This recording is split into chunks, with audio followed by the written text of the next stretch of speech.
All right, welcome to Speak for Yourself.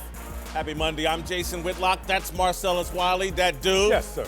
Coming up, we'll tell you if the Lakers should actually consider trading LeBron James. And if social media is ruining the NBA. But we start every day with a Whitlock. Go get a big dog. Based on the reaction across social media, you'd think Antonio Brown signed the Emancipation Proclamation over the weekend.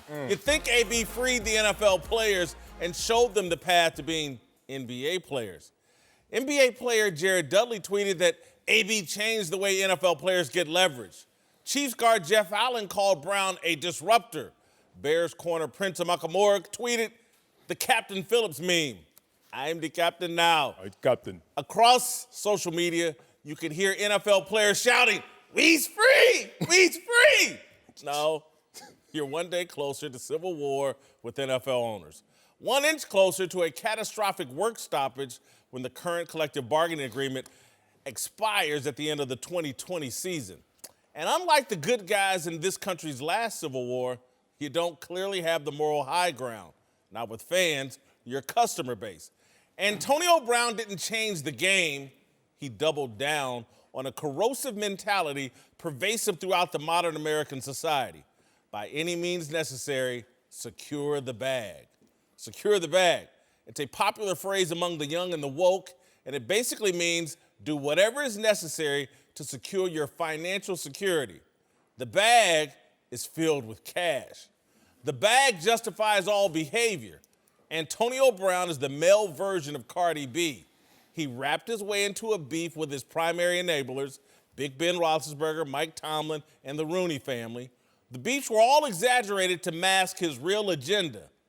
More money. Cardi. It's the exact same playbook Colin Kaepernick used to shake down the NFL. That's why the same people who applauded Kaepernick's bold scheme to secure the bag are now applauding Antonio Brown's move to Oakland. It's all from the same tree, a tree rooted in social media, a tree fertilized by the original STB, socially transmitted bigotry. Social media has helped convince Brown and other NFL players, particularly the former ones on TV dissecting the sport, that they're at war with bigoted NFL owners who won't give them guaranteed contracts like NBA players because the NFL owners, they're racist. Yeah. It couldn't be because the NFL owners are superior businessmen and have created a business infinitely more popular, powerful, and profitable than the NBA. A business that supports 1,700 players as opposed to the NBA's 450. Nah, it's just easier to insinuate NFL owners are evil and are the sworn enemies of the players their league enriches. Demagoguery is the substitute for leadership. The truth is, the billionaire NFL owners and the millionaire players are natural partners who are being pitted against each other for the destruction of football. Let me give you a non-Civil War analogy. Antonio Brown's embarrassment of the Rooney family is the Bay of Pigs, which led to the Cuban Missile Crisis, which put the planet at the precipice of nuclear annihilation. Adam Schefter described NFL teams as distraught over Brown's big Oakland payday. Schefter said it's a big win for Julio Jones, A.J. Green, Michael Thomas, Tyreek Hill, and Amari Cooper. The NFL is not going to operate like the NBA, where star players play when and where they want, and the regular season has no intensity or relevance. There's going to be a work stoppage in 2 years. Antonio Brown's victory will be short-lived. NFL owners are going to secure the Brinks trucks. All right, joining the desk now, former Pro Bowl linebacker Sean Merriman. Marcellus, start with you. Did Antonio Brown's big move from Pittsburgh to Oakland and all that money, did it help or hurt NFL players? I don't see how it can hurt. Let's get off the fence. I think it's going to help if I'm forced to make a decision here. Let's think about it. The Pittsburgh Steelers, a team that's represented in the NFL, one of the 32, a year ago had Antonio Brown and Le'Veon Bell on the roster. And now what they have in place of those two star athletes, maybe their two best players, is a 3rd and 5th round pick. And how is that going to be better for the Pittsburgh Steelers? And then if you look at the NFL landscape, you look at what Antonio Brown did, one of the hardest workers in the game. He was able to get to a situation he desired. He was able to get there on his own volition Okay, he had to throw a tantrum to get it, but guess what? A lot of players in different sports, NBA, NFL, have to do the same thing. He landed in the place of desire. So I think this comes down to two things.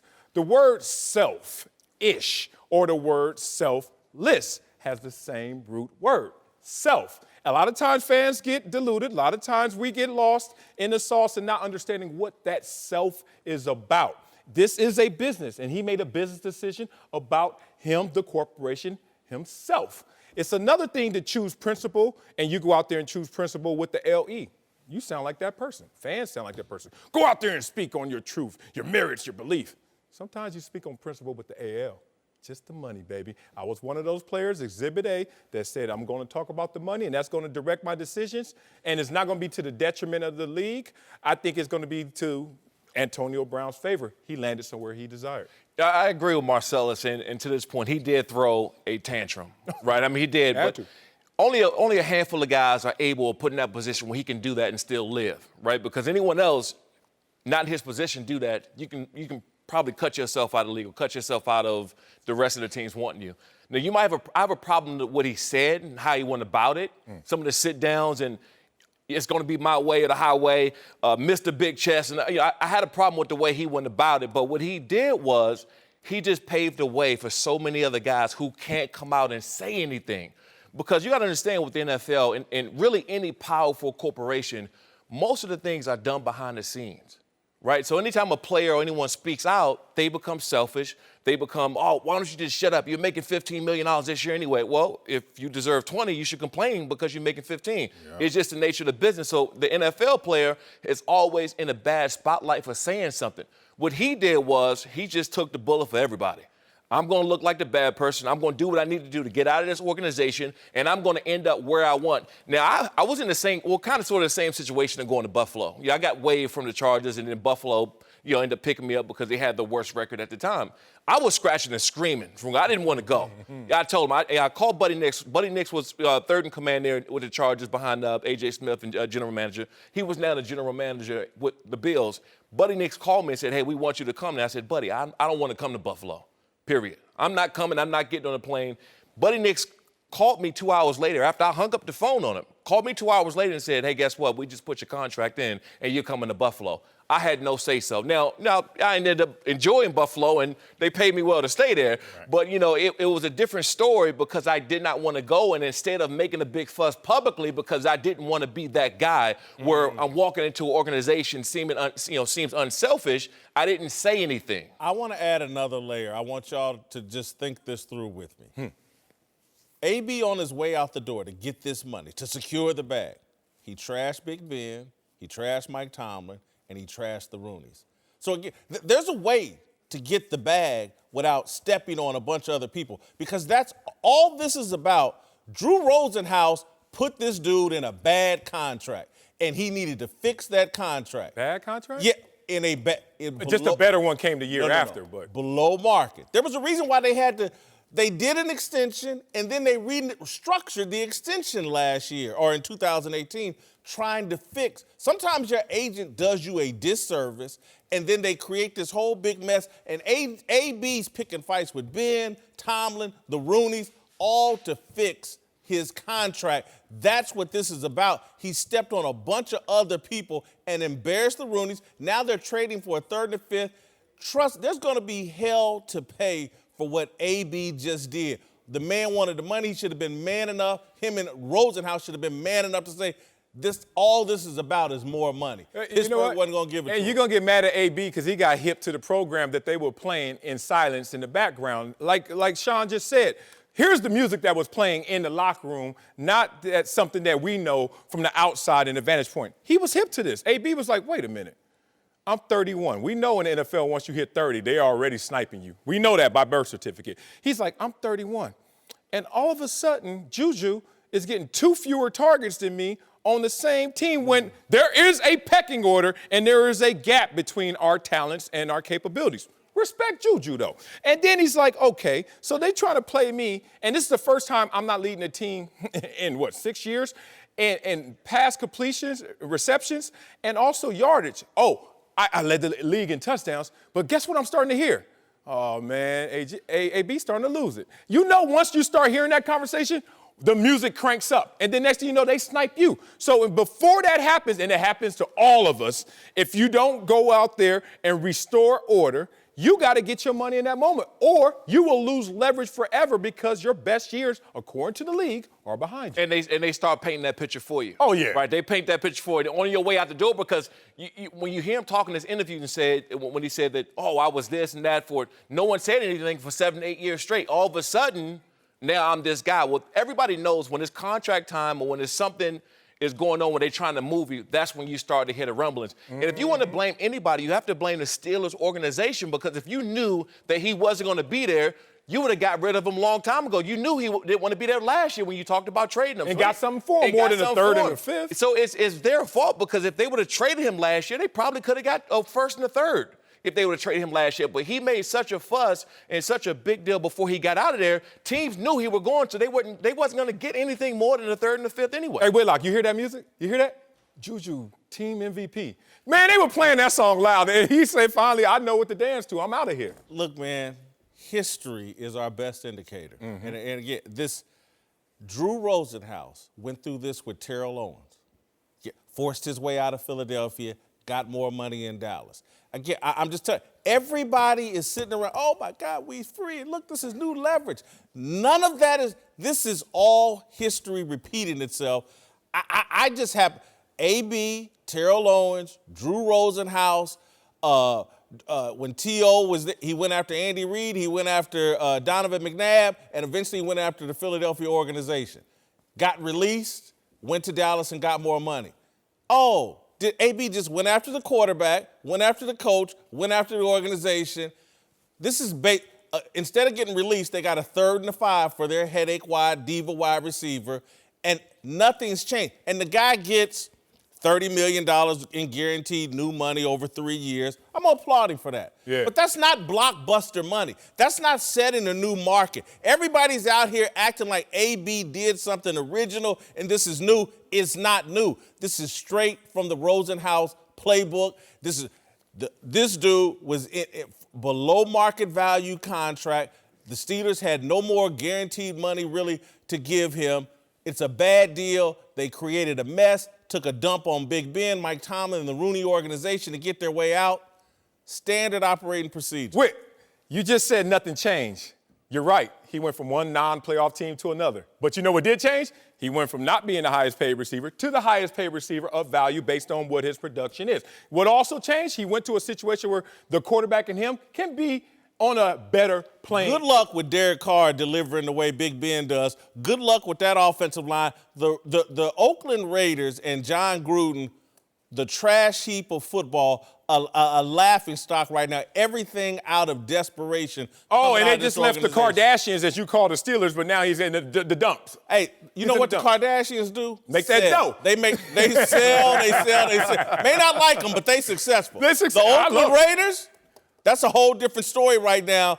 Everything they're doing looks desperate to me. I don't see any win here for the players. I do see this being used. I mean, yeah, it's a win for AB, but for the players with an S at the end. One domino has to fall before the rest of them start to fall. Oh, there's going to be a lot of dominoes falling. Yeah, in a good way. They're going to follow the lead of what AB did. It's amazing that. And they have to be in his position. Yeah, well, you got to trash other NFL players. They're going to trash their quarterback and guys on the team. That's trash the organization to get money. What's new about that? That's been going on for years. Everyone knows that everything's always cool around the organization, inside the building until it's contract time. Then you really find out. Well, he just left a situation where they were trashing his own teammate. Right. What happened to Le'Veon Bell when he wasn't there? How did the teammates respond to that? You gonna leave that situation? He wasn't there. Hold on, but you acting like this Pittsburgh Steelers. How dare you talk trash about our organization? We're stellar. You mean the same organization that looks at their players as 53 kids? You mean that organization? I'm just saying. Maybe AB was on to something that wasn't loud enough for us to hear, but it was too loud and deafening to him. When I say you two kids over here, is that offensive to you, Marcel? Yeah, now for this argument. It's not. How dare you say that? It means y'all younger than me, right? And y'all kids. But no, you're grown men. I get it. Right. But it's just not that offensive. These are a bunch of kids in NFL locker rooms, and so y'all need to stop. Listen, last thing. We can't, this whole little vision, this dream, over social media that somehow NFL players are going to get the same kind of power as NBA players, and this will be good for the league. Y'all, it would destroy the NFL. If NFL players acted like LeBron James and these guys and Kawhi Leonard, who misses 20 games a year, this would be a disaster. It will be a disaster to the model that currently exists. I don't know if it would be a disaster if we were to renew that model. Look, guaranteed contracts gives you a whole lot more volume and voice and partnership. NBA players, they're delusional if they think they're truly partners with their NBA owners. It's just the fact that you have to be respectful of a player who has your money already in his pockets, where the NFL player has to go out there with hand and foot every single year, sometimes every single game to get that money. As a fan, I love it. You don't love that. As a fan, I do. Why do you think the NFL's better than the NBA? That's not the reason. You don't think that plays a part? Oh, I think it plays a part, but you know what also plays a part? When you give them all their money, then they say, I ain't playing this year. How you like that experience? NBA players in terms of partnership. So look, I understand you're saying that the motivation has to come monetary. But at the same time, these players are great before they even get there in terms of inner motivation, in terms of wanting to be something. Why you got to just dangle a carrot in front of them to say, go get more? It's only a couple guys anyway in the National Football League that can do it. Maybe one guy per team who can come out like AB and demand trades and not show up and call his shots. So the NFL can never do what the NBA is doing. They can't replicate that because there's too many stars. The NBA needs LeBron. They need the Dwayne Wades. They need these big guys. The NFL don't need AB. They don't need these guys, but you still may have just one or two players in each organization who can call their shots and make moves like that. Hey guys, Jason Whitlock here. This Saturday night, don't miss the biggest pay-per-view fight of the year. Two of the best pound-for-pound fighters in the world put their perfect records on the line. Errol Spence Jr. takes on Mikey Garcia for the World Welterweight Championship live from AT&T Stadium. Spence Jr. versus Garcia, Saturday, 9 Eastern, 6 Pacific, live on pay-per-view. Order now! Joined now by a couple of NBA champions, Dante Jones and Brian Scalabrine. Time now for a big story delivered by Papa John's. 2 medium pizzas, just $6. All right, let's move to the Lakers, whose season is officially in the tank, with the team deciding this weekend to shut down Brandon Ingram and Lonzo Ball for the rest of the season. After announcing the decision, LeBron and company went out and lost to the Celtics. And during the broadcast, Jeff Van Gundy suggested that the Lakers might actually be better off trading LeBron to make way for a different superstar free agent. Wow. That was in the first quarter. He said this before the game wasn't out of hand. And to me, that lends some credibility to what he's saying, that he's not just out tossing this out on his own, that's the conversation that's being considered. And I think it's a fair conversation. They should consider potentially trading LeBron James. Yeah, I don't think it was earth-shattering when he said it. It wasn't profound because I think a lot of people have started to come around to that side of thinking. Think about it. If AD was able to command the entire Lakers roster outside of LeBron, basically, what would LeBron command if he were ever tempted or thrown out there as a potential trade candidate? Think about what teams would offer the Lakers in respect, and I think that would really put Magic Johnson in a different place than he's been as the team president.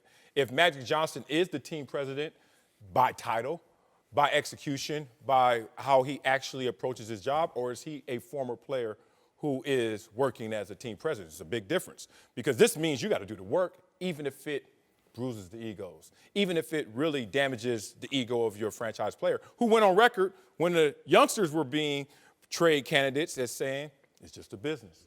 Hey, man, don't worry about this. This is just how the game goes. So if LeBron puts himself in that same position, if I'm Magic Johnson, I have to find out. I have to see what that price tag looks like, even if I'm not going to make that purchase. And here's the thing.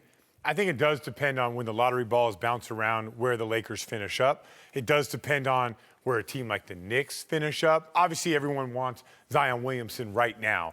But if you're LeBron and let's just say some crazy thing happens and the Lakers win the lottery, do you want a 20-year-old Zion Williamson with a 35-year-old LeBron? And what Jeff was basically describing is you got to look at the timeline. To win, and the Lakers clearly seem about winning championships, you got to get guys in their prime at the same time. LeBron is out of his prime. Zion Williamson is away from his prime. So then you have to have the conversation about maybe you can maneuver that for Anthony Davis, but if you can't, then I think you have to explore the possibilities of maybe saying going younger.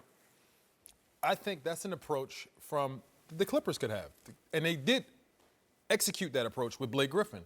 But see, what the problem the Clippers are going to have in free agency is the fact that star players are going to look at them and says, what makes me different, and why won't you trade me in year one of my contract if things don't shake out the way you think they should? And that perception is not going to leave. That's a conversation that they're going to have, whoever they interview, whoever they try and woo, because you wooed Blake Griffin to come back. You wooed him with a jersey in the rafters. We're going to retire here. You've done so much for our organization. You could be here for your entire career, and you trade him in year one. So people are going to have to answer those questions. Boston, What about the Lakers? No, the Clippers are going to have to answer those questions. And if the Lakers do the same thing, it's going to be a little bit of a stain. Not a huge stain, but a little stain of questions you're going to have to ask if there's any loyalty in your organization. But KD... Boston has to answer that same question as well coming up, because you had Isaiah Thomas there, and he gave you all he had. He had a career year. He was third in MVP votes. He played hurt for you, and you got rid of him the next year. But LeBron hasn't done you that. do not. It's a juvenile ideal to be able to do that. You know why? Because you had a rough time. You made a couple mistakes. You didn't put the roster together the way you were supposed to. You internalize that, and you do something different, and you learn. You just don't give up in year one. You don't go recruit the best player in the game, and if it doesn't work out, because the equation is not all I just get the best player in the game, we just automatically win. No, it shows you that it's harder than just getting the best player or getting a top 5 player. You have to put a roster out there that can compete, a roster in line with your stars. They almost gave up halfway through the season and wanted to trade half their team when it wasn't working out for AD.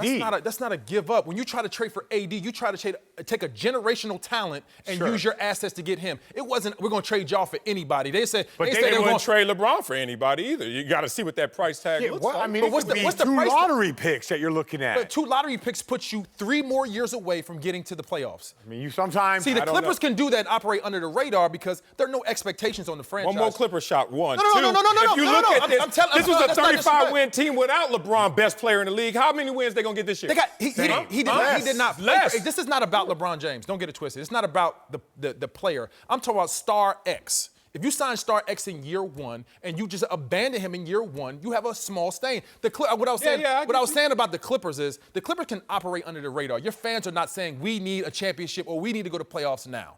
They don't have that much pressure. They're building a fan base, and they're building what they're going to have is a history of winning. They're trying to build that history of winning. So you're saying you would never even try and figure out what LeBron would command? You wouldn't take a call? You wouldn't even take a call? You wouldn't even find out what that tag looks like? Because what Jeff Van Gundy wanted said, you could trade him to the Clippers and get cap space. But they've had cap space before, and that's not enough. Cap space is not enough. Guys are not just coming to the Lakers just because we have cap space. You needed one guy to come. Once you got the one, you could build off the one, but if you don't get the one, you're going to have cap space for a long period of time with a whole bunch of young guys. So we know that, we've heard that Kawhi Leonard, we don't know, we heard Kawhi Leonard doesn't want to play with LeBron. We know Paul George didn't. And KD, he didn't even take the beat. KD already said, I don't want to go play with LeBron. So by sticking it to the Clippers, won't they want to come to LA and play with the Lakers?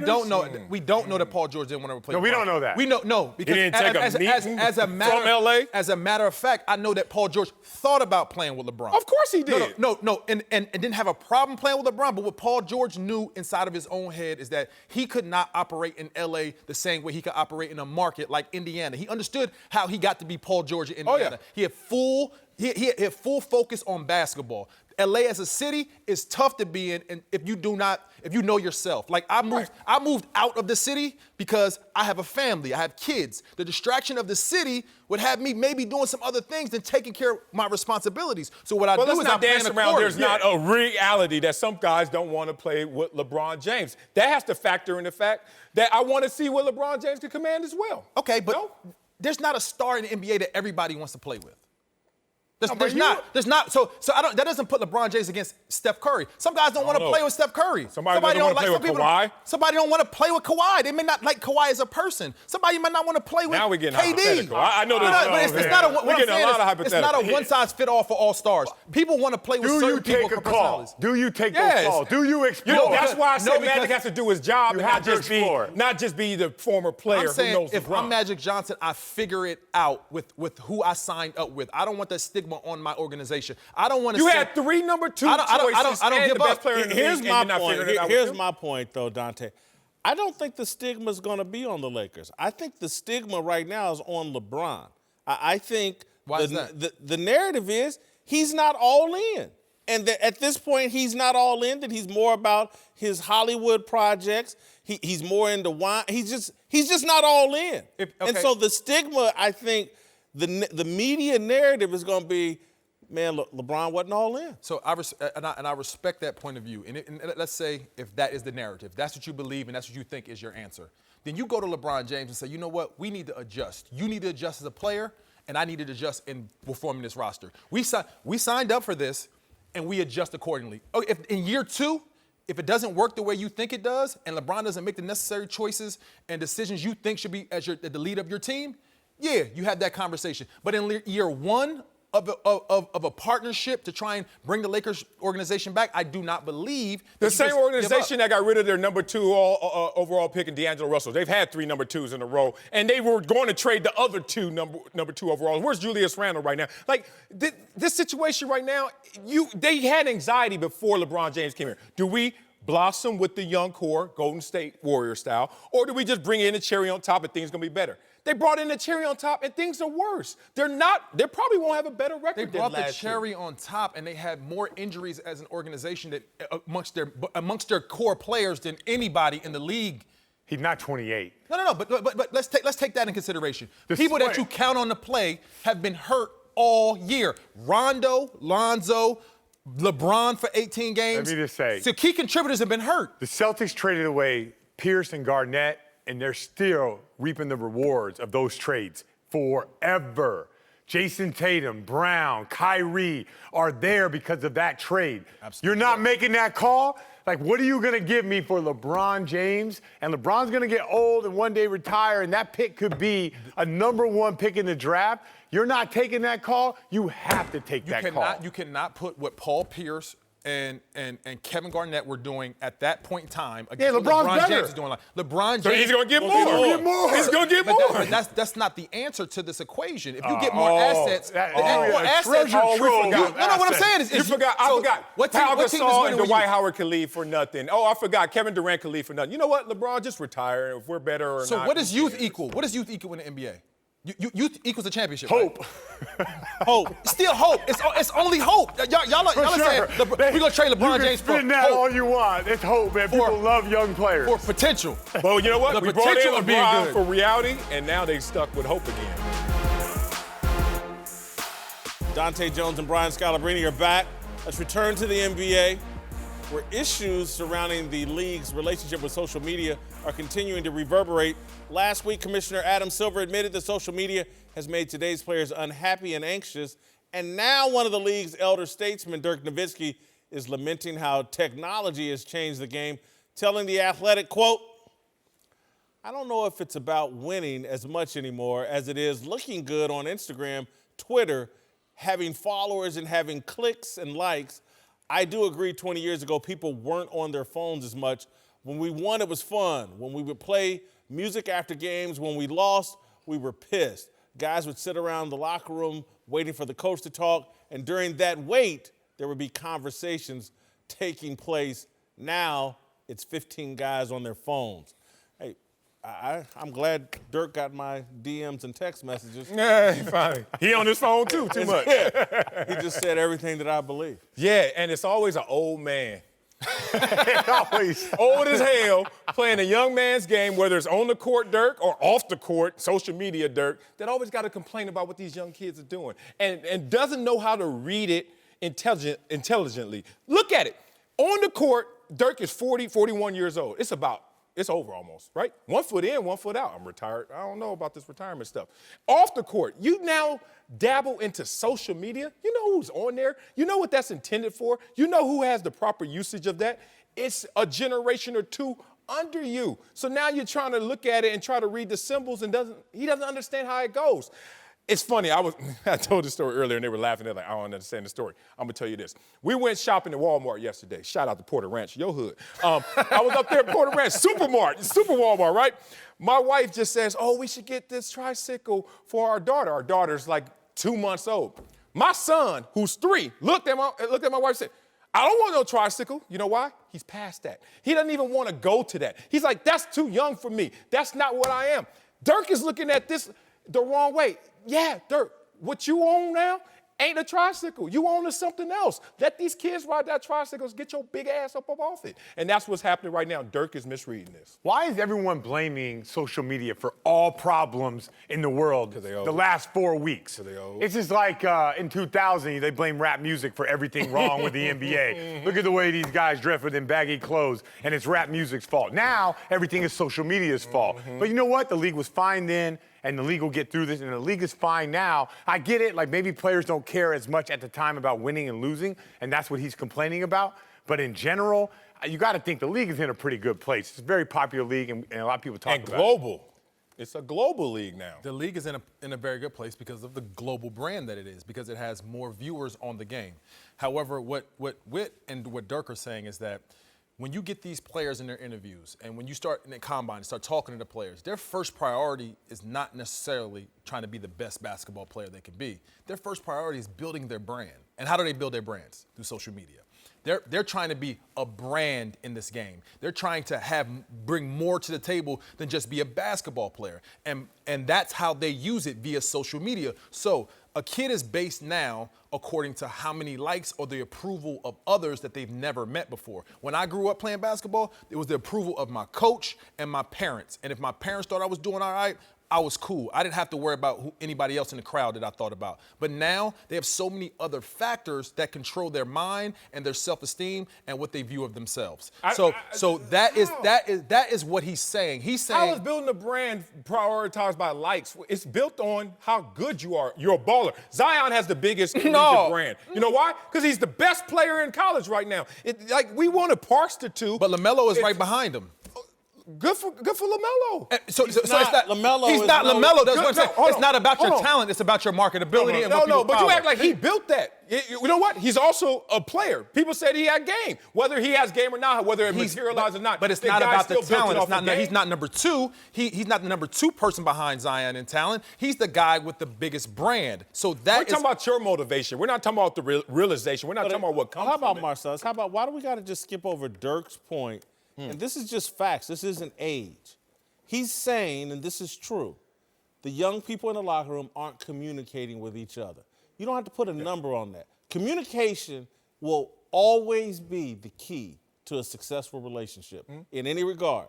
They're not communicating. You go to dinner with young people. They're not communicating. Their heads are down. Yeah, I can say myself. I'm at dinner with my family, and I'm in my phone. Unfortunately, we're not having the same conversations we were 10 years ago. And that's not good. I don't care what age you are. The less communication, the more you interpret things through your phone, it's easier to demonize people. It's easier to think the worst than when you're communicating with people like Dirk is saying. And again, so you start jumping to conclusions about your teammates. Oh, he didn't pass me the ball because of X, Y, and Z. If there was a little bit more communication, he might be, no, it was actually because of A, B, C, and D. No, Dirk said you're on your phone and you don't act like you care about winning. When the reality is I care about winning and you thinking I'm building my brand on my phone instead of realizing that I built my brand on the court. My court, Coach always said. Not communicating, Marcellus, not good. Look, I don't know if you. Our world is on our phone now. So, look, doesn't mean I'm on social media because I'm on my phone. I think a lot of people always draw that parallel and say, since you're on your phone, what app are you on? You may be just getting information. You may be in communication with your own family. Yeah, you may not be communicating with your teammates. Or you may. The people most important to you. Yeah. That's what Dirk's saying. Hey, guys. Jason Whitlock here. Thank you for listening to the Speak for Yourself podcast. If you like what you hear, then you should take a minute to check out the Maybe I'm Crazy podcast hosted by the Herd's very own Joy Taylor. On the Maybe I'm Crazy podcast, you'll tap into a different take on the world of sports. Joy will break down all the biggest stories from the NFL, NBA culture, in and out of sports, and everything in between. So subscribe now for a weekly episode of Maybe I'm Crazy every Tuesday night on your favorite podcast platform. Now back to the show. Whitlock and Wiley, Sean Merriman is back with us. Let's return to this weekend's huge NFL news where the Steelers traded Antonio Brown to the Raiders for a 3rd and 5th round pick. John Gruden didn't give up much for one of the league's best receivers, but he could be in for a rude awakening once AB gets in the locker room. And Mike Tomlin, for his part, will now be able to coach without having to deal with one of the primary sources of drama in Pittsburgh last season. I actually think this is going to work out better for Mike Tomlin than John Gruden. AB is going to be a headache. Wide receivers, diva wide receivers don't lead to championships. Mike Tomlin's going to be able to coach his team. I think it's going to work out for Mike. Oh, man. Gruden won this one. Oh, He's laughing man, all the way to the yeah. $100 million bank. He had to give up little 3rd and 5th round. Get out of here, you special teamers. Y'all wasn't going to do nothing for my team anyway. And then Mike Tomlin looks up. He's like, all right, guys, gather around. And you used to look at Le'Veon Bell in his eyes, Antonio Brown in his eyes. Now you're looking at Juju and James Conner. No disrespect, but the former defender in me likes my chances going against those two. And I'm just thinking that John Gruden gave up so little to get so much, and now you're going to help out a young Derek Carr who's had his roller coaster ride. Jared Cook at the tight end position could be a little something out there in Oakland. Yeah, it's a huge win for John Gruden. Huge. I mean, for them to only, for a couple reasons, for them to only give up a 3rd and a 5th round, that's an automatic win. But more importantly, he get a chance to silence everybody who keep talking about Khalil Mack and him leaving the team and Amari Cooper. That was the only way, in my eyes, that he can kind of bring himself back to royalty, saying, hey, I know I messed up with these guys, but look what I did. I brought in Antonio Brown for a 3rd and 5th round pick, because now you don't have to worry about those 1st round picks that you got, because, 1st round picks, it's going to take a year or two for them to get going and get their footprint in the National Football League, so you don't have to sit around and see what they're going to do. You know what Antonio Brown's going to do as soon as you walk in that locker room. You know his production. Be late for meetings. Yeah, Be a headache. But John Gruden has had nothing but praise for Antonio Brown. He had nothing but praise. The hardest worker, the best route runner. He would tell all the younger guys, hey, if you want to learn how to be a wide receiver in the National Football League, watch Antonio Brown. So you might have to deal with some other stuff. And John Gruden had to deal with a big personality before down there in Tampa. He knows how to Keyshawn, give me the damn ball. So he knows how to deal with these. Did he get rid of Keyshawn? Yeah, he put him on timeout. He put him on a big timeout, paid timeout. But look, he still kept the 3 first-rounders. Think about it. You kept your first-round picks. You bring in a guy that you have said is not one of the hardest workers. The hardest worker. He's been praising him. There's other things to say about Antonio Brown. Yeah, leading the league in touchdowns. You can say that. No, you can say that. You could hardest worker, leading the league in touchdowns, all-time great receiver, one of the biggest headaches in the history of football, whose organization just got rid of him. Again, when you see somebody in the divorce, sitting with a divorce lawyer, trust me, they're there for a reason. Yeah. That when you see a dime piece, sitting in the divorce lawyer, there's a reason. Because the husband didn't appreciate you. No. Pittsburgh didn't appreciate me, baby. It could be because there's such a headache, they had to leave that alone. Pittsburgh understands his value better than anybody, and they just said, peace out. That's a warning sign. Pittsburgh didn't get rid of him. He wanted out. Yeah, perfect. If it was up to them, no matter what he said in all the interviews and Mr. Big Chest and I went out of here and it's my show, they would have still brought him back. Oh. It was his choice that he wanted to leave in the first place. Uncle Jimmy's here. I hear you've got an award you want to give out. We got a new little deal we're adding here. You're going to give out an award every day? Oh yeah, most definitely. Most definitely. Long time coming. We're going to call it the Big Dummy of the Day Award. And today, with no further ado, it goes to you, my nephew, Big Dummy of the Day. We even set up here even having the devastating galls and the audacity to say that LeBron James need to be traded. Oh. Big dummy. Well, I'm glad he heard you, not me, say that. Oh, your time's coming. It fit. No, that hat doesn't fit me. If it fit Whitlock, look at that. Get in there. Get your head in there. Okay, cut some holes in it. Here's a highlight from our discussion earlier today about Antonio Brown. Antonio Brown didn't change the game. He doubled down on a corrosive mentality pervasive throughout the modern American society. By any means necessary, secure the bag. This is a business, and he made a business decision about him, the corporation, himself. And it's not going to be to the detriment of the league. I think it's going to be to Antonio Brown's favor. He landed somewhere he desired. All right, Uncle Jimmy. Not what he wanted. What's your take on Antonio Brown? First of all, listen to me when I say it to you, son. AB's done. He Wayne Newton. He's Siegfried and Roy. He Elvis Presley and Celine Dion. You calling AB the GOAT then? A GOAT. Where in the hell did you get GOAT at? I said he done. Where do all of the greats go when they done? Hall of Fame. Yeah. They go to Las Vegas, Marcellus. Boy, the more you sit there, boy, you getting dumber just like my nephew. You got a hat? You got a hat? Where the Raiders play at next year?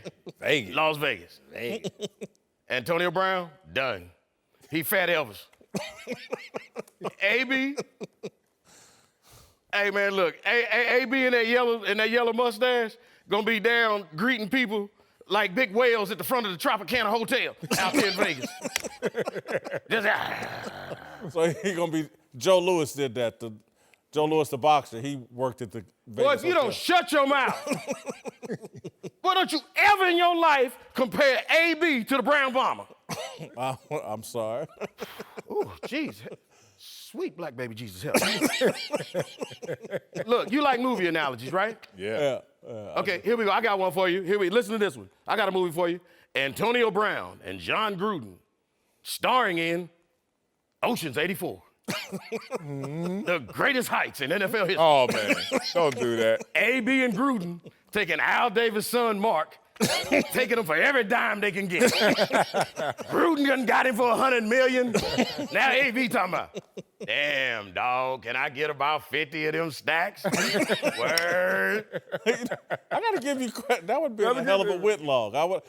You should have called me this morning. and Another told me reason that. to prove why I should be hosting this show. I got another one for you. You Here on you a go. mission. You on a mission. Antonio Brown and John Gruden. How about this one? Bobby Brown and Whitney Houston. You know, y'all got quiet. Yeah, rest in peace. Respect. You know, some Bobby and people, Whitney, huh? They just ain't good for each other. They codependency. They bring out the worst in each other. You know what I'm saying? Chucky and Mr. Big Chest. Man, they gonna be in a Vegas nightclub doing shots of tequila off each other's nipples. Laughing, talking about all the money they done stole from Mark Davis. Y'all remember that song with Bobby Whitney? But we got something in common. I know I made mistakes before, but now I understand what them mistakes were for. So I remember. That's gonna be AB and Gruden. I did that, man. Setting up doing lines of coke Man, stop. in the Spearmint Rhino Hotel. Don't nobody know where the video came from. Ain't no that ain't a hotel. I wish, though. I'm going upstairs. That would be special. That would be all right, That's man. the next level. Woo, that was good. That was Bobby and Whitney. I like that one too, to be honest with you. That dance again. All right, It's stupid. let me go to my Antonio Brown approval rating today. Oh, this won't be good. Yeah, he's dropping some points. I moved him up in job performance. He got paid. He wanted his money. He got There a you bad go. There contract. you He go. There fixed you go. it. Respect. Moved him up.